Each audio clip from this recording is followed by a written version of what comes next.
SSC 2007-এ আসা একটি সময় কাজের একটি অঙ্ক, এই ধরনের অঙ্ক অন্যান্য পরীক্ষাতেও এসে থাকে। সেটা হলো এ একটি কাজ শেষ করতে বি এর চেয়ে 50% বেশি সময় নেয় এবং এ ও বি একই কাজটি দুজনে শেষ করে একত্রে 18 দিনে।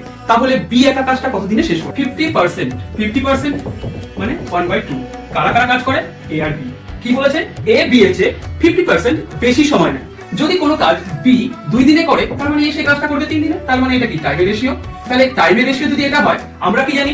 আমরা জানি সময় এবং কার্যক্ষমতার ব্যস্ত সম্পর্ক। তাহলে এটা কি হয়ে যাবে? এফিসিয়েন্সি। কার্যক্ষমতা মানে এফিসিয়েন্সি। তাহলে এফিসিয়েন্সি রেশিও কি হয়ে যাবে? উল্টে যাবে, 2:3 হয়ে যাবে। তাহলে এবার আমাকে কি বের করতে হবে? দুজনে তো একত্রে 18 দিনে কাজটা করছে, তার মানে মোট কাজটি কত? এটা আমাকে বের করতে হবে। তো মোট কাজ মানে টোটাল ওয়ার্ক।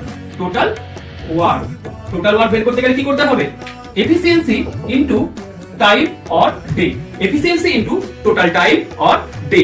তাহলে টোটাল এফিসিয়েন্সি কত? 3 আর 2 এর কি 5।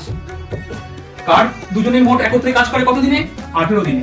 কার এফিসিয়েন্সি চেয়েছে? কার কার্যক্ষমতা কার বের করতে বলেছে? বি এর বলেছে। তাহলে মোট কাজকে বি যেহেতু চেয়েছে, বি কত দিনে কাজটা করছে, তাহলে বি এর এফিসিয়েন্সি দিয়ে ভাগ করলে আমরা পেয়ে যাব যে মোট কাজটা বি কত দিনে করতে পারে।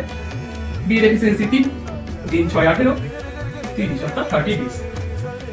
তাহলে বি কাজটি 30 দিনে শেষ করে দেবে।